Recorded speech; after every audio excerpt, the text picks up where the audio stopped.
according to a Japanese story. There was a brave man who became a hero and a legend.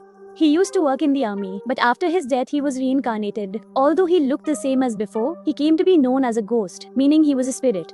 When he was in the army, he used to go to fight in every battle. It is said that he never lost. Following this, we see a military base where many soldiers are brought in for battle training. However, during the training, one soldier becomes extremely ruthless and starts killing the soldiers one by one in a brutal manner. After dealing with everyone, he even slit throats to kill. That soldier did this. He was highly skilled and a brave commander. He was so ruthless that he would unleash the killer within him by killing soldiers, and he had completed many such missions to date. Now the scene changes, and we see an 8-year-old girl named Sashi, who was raised by her uncle. Her uncle's name is Toshi, who is the main character of this movie because Toshi is the legendary hero mentioned at the beginning of the story, who was reborn and became known as a ghost, and the stories of this agent became famous worldwide. Sakshi was exceedingly fond of it as well, although she was unaware that her uncle was indeed the legend. In her heart, she regarded him as the legend. Sakshi was quite distinct from other children her age because her uncle Toshi had a significant impact on her life. Consequently, whenever she discovered an animal lying on the road, she would ensure it was buried properly. They had no one but each other. Toshi operated a superstore. They lived contentedly, but Toshi was tormented by nightmares of his past battles. As a result, he was unable to sleep. The effects of his nightmares were clearly visible on his physical condition.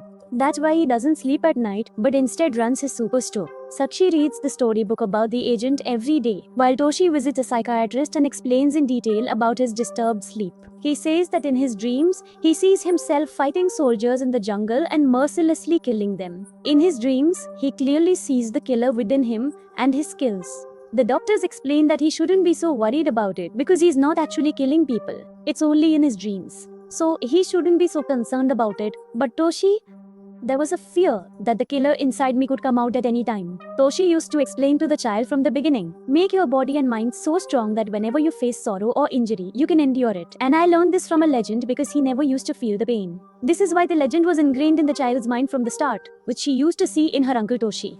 Toshi gave her a book about the legend, which she always kept with her. Now, gradually, though she feels that changes are happening inside him because there was a storm brewing inside him, which was evidently a sign of the girl trying to come out, someone trying to control. I am trying. One day, a thief broke into his store and attempted to take money by showing a knife, but he said nothing to the thief. Although he could have killed him in a matter of seconds, he quietly gave him the money because it was a good opportunity for him to prevent his killer instinct from emerging. Not only that, but he also thanked the thief for giving him the opportunity.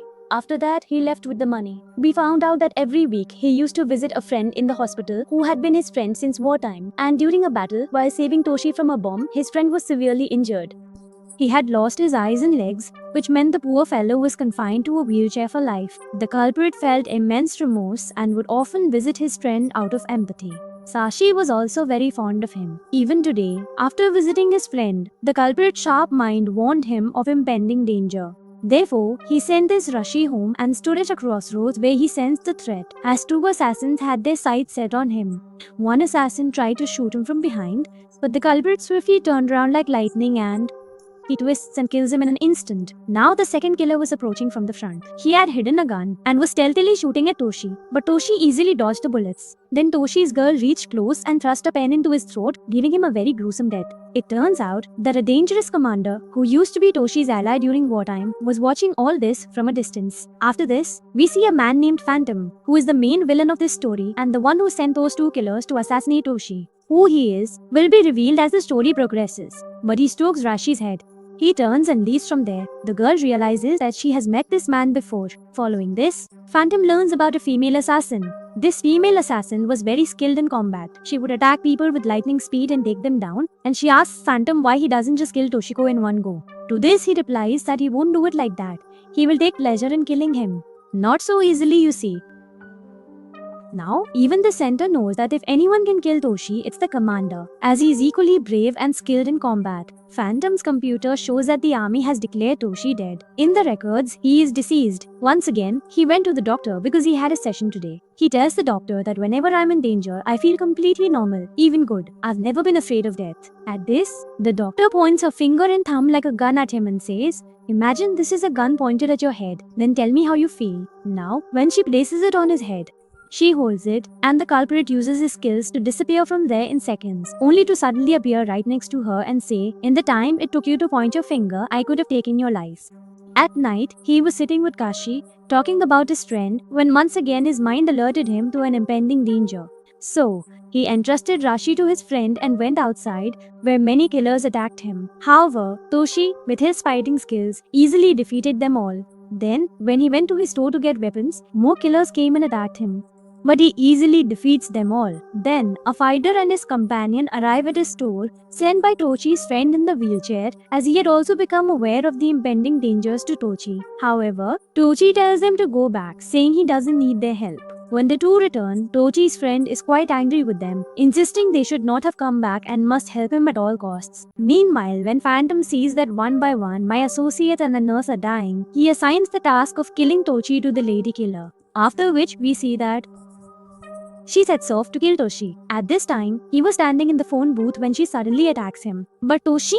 He was such a powerful fighter that he could easily control and eliminate the lady even on her day. After this, he went to meet his friend and said that he had sent two fighters to him and he should take their help. However, his friend refused, saying he didn't need anyone's help. His friend then suggested that if he couldn't do that, he should include him in his mission, but he declined and left. From the fighter and his companion's conversation, we learned that Phantom used to be the boss of the first culprit, but it's been 3 years. Toshi let him go because Phantom was involved in a major crime.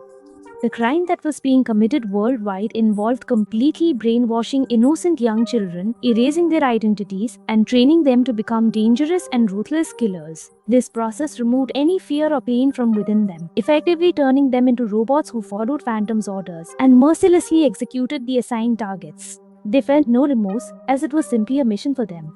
This aspect did not sit well with Toshi, which is why he left the team. To eliminate him, a bomb blast was orchestrated against him.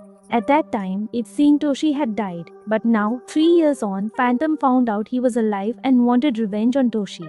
However, why does Phantom want revenge so personally? We'll discover this later. He calls Commander Phantom, saying Toshi is his target, so don't interfere. Similarly, why does he want to kill the accused? We'll soon find out, and we know the fighting skills of the accused and the commander differ. There was a time when together they were formidable against many.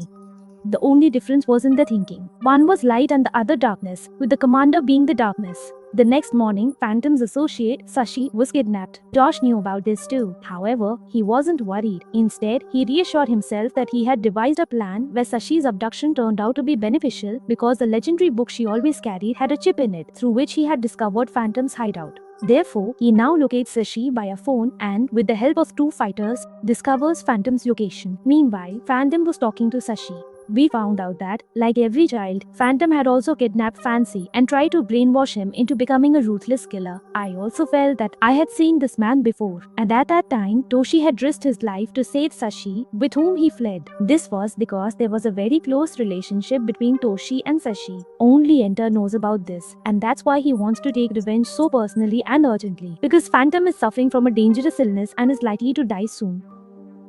So, Kudratoshi arrives at the Phantom's hideout with both fighters. However, they cannot enter easily because there are many soldiers on guard. So, to fight them, they start devising a plan. Shortly afterwards, the three of them set off on their mission according to the plan, where a fierce battle ensues between them and Phantom soldiers, lasting quite a while. All three are advancing, using their remarkable skills. Then, the commander also joins the fight. He is ruthlessly taking down Phantom soldiers, but we know that his real target is Doshi. Now, during the fight with Phantom, the fighter slays the ally.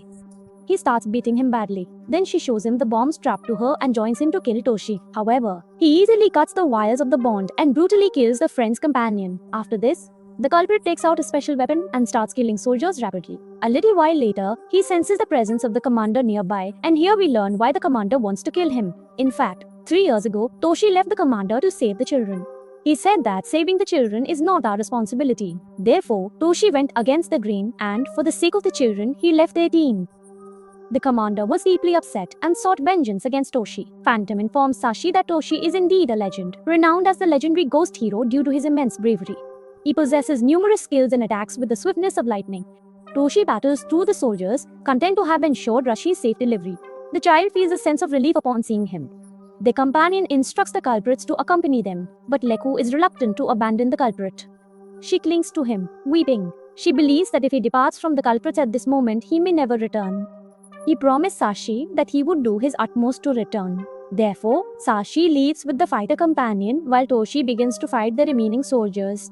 However, the commander arrives and swiftly eliminates the soldiers, bringing the two legends face to face. Since they both possessed equal skills, their fight was evenly matched. Both were contemplating that only one of them would survive today. Initially, the commander had the upper hand, but then an opportunity arose where Toshi made full use of his skills and defeated the commander, though he was slightly injured in the process. He got hurt. Then he calls Sashi to check if she's safe. He also tells her, "My dear, forgive me, as I might not keep my promise this time." Just then, Toshi faces him. Phantom, the one who taught Toshi all his skills and made him a fierce fighter. But now both are weak. Phantom says, "You're not a ghost, you're just a shadow forgotten by all." Toshi replies, "You didn't bring me here. I came on my own. I found you." Then he draws his weapon and moves to attack Phantom. He hypnotizes Toshi with his voice. From their conversation, we learn that at that time, Toshi saved Sashi from becoming a dangerous killer because she is Toshi's daughter, and he didn't want her to become as ruthless and dangerous as he was. He was always concerned for her and loved his daughter Sashi dearly. Clearly, Sashi is his own blood, his daughter, which is why he turned against everyone. Now, after hypnotizing Toshi, Phantom attacks him with a knife. But in one swift move, Toshi also slits his throat with a knife. This results in Phantom's death, but in the process, a cut appeared on his throat as well, and his blood began to flow rapidly. He started to leave, but after a short distance, he collapsed, remembering his daughter and saying, "My child Sashi, today your dad cannot pretend to sleep as he always does. With great regret, I must say that today I am going to sleep forever. And it saddens me that although my daughter is with me, I have never heard her call me dad." After this, we see that the same fighter begins to take care of Sashi, and she buries the book given by Toshi, as she had realized that Toshi was her dad. And now she no longer needed to read a legendary tale from a book because she possessed her own father's legendary story. After entering the book, as they were departing, Toshi was standing at a distance, observing them. Indeed, it was Toshi, for he had returned as a ghostly legend.